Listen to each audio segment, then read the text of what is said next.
आप नमाज नहीं पढ़ रहे हैं तो सवाल आपको समझाया जा रहा है, आपको बताया जा रहा है, आपको कहा जा रहा है कि नमाज पढ़ना फर्ज है। आप रोजा नहीं रख रहे हैं तो समझाया जा रहा है, आप ज़कात नहीं दे रहे हैं तो समझाया जा रहा है, आप हज करने नहीं जा रहे हैं तो आपको समझाया जा रहा है। क्या कभी ऐसा आपने देखा है कि अगर आप नमाज पढ़ने जाएं तो मौलाना साहब आपको पकड़ कर कहेंगे भैया नमाज पढ़ने क्यों आए? पूछेंगे? बोलिए। आप रमजान में रोजा रखें, अल्लामा साहब आपसे पूछेंगे कि आपने रमजान में रोजा क्यों रखा? पूछेंगे। आप अगर ज़कात निकालते हैं तो क्या कोई मौलवी साहब कहेगा कि आप ज़कात क्यों निकालते हैं? कोई पूछेगा? आप अगर हज पर जा रहे हैं तो क्या कोई मौलाना साहब एयरपोर्ट पे आपके कदम को पकड़ लेगा कि आप हज करने मत जाएं या क्यों जा रहे हैं? नमाज नहीं पढ़ोगे तो मौलवी समझाएगा, और नमाज पढ़ने वालों से टोका नहीं जाता, रोजा रखने वालों से टोका टोकी नहीं होती, ज़कात देने वालों से सवाल नहीं होता, हज पे जाने वालों से सवाल नहीं होता, इसलिए कि नमाज फर्ज है, रोजा रमजान में फर्ज है, ज़कात मालिके निसाब पे फर्ज है, हज एक बार मालिके इस्तात पे फर्ज है। तो इसीलिए मैं कहता हूं कि जिस तरह नमाज फर्ज, रोजा फर्ज, ज़कात फर्ज, हज फर्ज है, ऐसे ही अहले बैत की मोहब्बत, अहले बैत की मोहब्बत फर्ज है, लवाज़िमे सुन्नत नहीं बल्कि ऐने फर्ज है। तो हम वारसियों से, हम अशरफियों से, हम कादरियों से, हम चिश्तियों से, जैसे तुम ये सवाल नमाज पढ़ने वालों से नहीं करते कि नमाज पढ़ने क्यों आ गए, ऐसे ही अहले बैत का तज़किरा करने वालों से सवाल मत करो। अली अली क्यों करते हैं, हसन हसन क्यों करते हैं, हुसैन हुसैन क्यों करते हैं, गौसे आज़म क्यों करते हैं, वारिस वारिस क्यों करते हैं? नारे हैदरी, या वारिस, या वारिस, या वारिस। ये सवाल हमसे मत करो। अहले बैत की मोहब्बत फर्ज है, सुन्नत नहीं है, फर्ज़े ऐन है। शाह अब्दुल अजीज मुहद्दिस देलवी ने लिखा कि अहले बैत की मोहब्बत फर्ज़े ऐन है। तभी तो अली के ताल्लुक से मेरे आका ने फरमाया था, अन नज़रो इला वजह अली इबादत, कि अली के चेहरे को देखना इबादत है।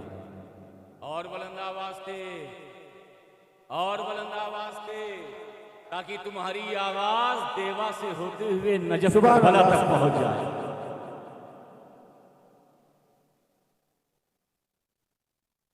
कहा कि अली के चेहरे को देखना क्या है? और बुलंद आवाज से, अच्छा हो सकता है अली को उसी वक्त जब तक आपकी उम्र इबादत उन्हीं के लिए जिन्होंने देखा, और जिन्होंने नहीं देखा उनके लिए कैसे इबादत? मगर अली वो ज़ात है जिसने देखा उसके लिए भी इबादत, और जिसने नहीं देखा उसके लिए फरमाया जिक्र अली इबादत, ये अली का जिक्र करना क्या है? इबादत है। रात भर जिक्र अली करते रहो, कल जब मैदाने हश्र में तुम्हारे नामे आमाल की पोटली खुलेगी तो वहां नामे अली नहीं बल्कि खुदा की इबादत शुरू होगी। खुदा की इबादत। और एक बात और अर्ज़ करता हूं कि अली का जिक्र हम क्यों करते हैं, मौला का जिक्र क्यों करते हैं? आम तौर से इंसान करीब उसी के होता है जहां उसका फायदा है, चाहे दुनियावी फायदा हो, चाहे उखरवी फायदा हो, चाहे घर का फायदा हो, चाहे कारोबार का फायदा हो, कोई भी फायदा हो। ये दुनिया मतलब से जुड़ी हुई रहती है। अगर कोई टीएमसी से जुड़ा है तो उसका कोई मुफाद, अगर कोई कांग्रेस से जुड़ा है तो उसका कोई मुफाद है, अगर कोई बीजेपी से जुड़ा है तो उसका कोई मुफाद। हर शख्स आमतौर से जब किसी से ताल्लुक करता है तो उसका फायदा या तो दुनिया है या तो आखिरत। फायदे से खाली हम और आप नहीं है। किसी से अगर मिलेंगे भी तो उसके पीछे मकसद, दोस्ती करते भी हैं तो उसके पीछे बामकसद वो दोस्ती होती है। अब हम अली अली करते हैं तो हमारा मकसद क्या है? मौला मौला करते हैं तो हमारा मकसद क्या है? बात यहां आखिरत की नहीं कर रहा हूं, बात यहां जन्नत की नहीं कर रहा हूं, बात यहां मैदान महशर की नहीं कर रहा हूं कि अली हमें जन्नत में ले जाएंगे, अली मैदान महशर में हमारी बख्शिश कराएंगे। यकीनन कराएंगे, यकीनन जन्नत में ले जाएंगे, यकीनन अली अली करने वालों का बेड़ा पार अली लगाएंगे। लेकिन दुनिया में जो मौला के साथ हैं वो किस फायदे? शायद आपको पता नहीं, दुनियावी एतबार से अली हमारे लिए मुनाफा बख्श है। आखिरत तो है ही है, जन्नत तो है ही है, मैदान महशर में शफाअत तो है ही है, मगर ये नामे अली, जाते अली दुनिया में भी तुम्हारे लिए फायदा बख्श है, मुनाफा बख्श है, नफा बख्श है। क्योंकि अगर कोई दुनियादार ये कह सकता है कब्र में देखा जाएगा, हशर में देखा जाएगा, दुनिया में क्या फायदा है? क्योंकि बहुत से लोग दुनिया के फायदे में लगे रहते हैं, तो उन दुनियादार के लिए भी ये सुनना जरूरी है कि अगर तुम्हें दुनिया से भी मोहब्बत है, दुनिया में भी खाते पीते रहते हो, तो बगैर अली के माने, बगैर अली को माने हुए, बगैर अली को तस्लीम किए हुए, बगैर अली के दर पे जाए हुए तुम्हारा दुनिया में भी गुजारा नहीं है। आप कहेंगे कैसे? बुखारी शरीफ के हदीस पाक, वल्लाहु यूती व अना कासिम, अल्लाह देता है, मुस्तफा बांटते हैं। फिर हल्के हो मैं, क्योंकि हर बात समझा कर बोलता हूं, क्योंकि मुफ्ती साहब मुझसे पहले आए थे, उनकी तकरीर मैंने सुन ली, इसलिए उसी हिसाब से बोलता हूं और आपको उसी हिसाब से बुलवा भी रहा हूं। वरना मुफ्ती साहब मेरे मिजाज को जानते हैं, चाहे आप बोले या ना बोले, मैं बोल के निकल जाता हूं। अल्लाह देता है और मुस्तफा बांटते हैं। देने वाला कौन? देने वाला कौन? बांटने वाले कौन? अल्लाह देता क्या है? सब कुछ, तशरीह की जरूरत नहीं। अल्लाह देता क्या है? सब कुछ। मुस्तफा बांटते क्या है? सब सब। अल्लाह देने वाला, मुस्तफा बांटने वाला, अल्लाह अता करने वाला, रसूलुल्लाह तक़सीम करने वाला। अल्लाह ने हर शय की चाबी, हर खजाने की चाबियां मुस्तफा को दी। मुस्तफा ने अपने खजाने से हर एक को दौलत अता की। अबू बकर, तुम्हें सदाकत चाहिए तो मेरे खजाने से ले जाओ। उमर, तुम्हें अदालत चाहिए तो मेरे खजाने से लेके जाओ। उस्मान, तुम्हें सखावत चाहिए तो मेरे खजाने से लेके जाओ। अली, तुम्हें विलायत चाहिए तो मेरे खजाने से लेके जाओ। अरे ये तो अली है, ये अहले बैत है, ये सहाबा, आदम से लेकर ईसा तक जितने भी अंबिया और रसूल आए, उनको भी जो नबूवत और रिसालत मिली है ये मुस्तफा के करम से।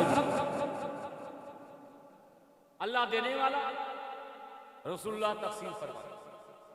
अल्लाह अता करने वाला, रसूलुल्लाह उसको बांटने वाला।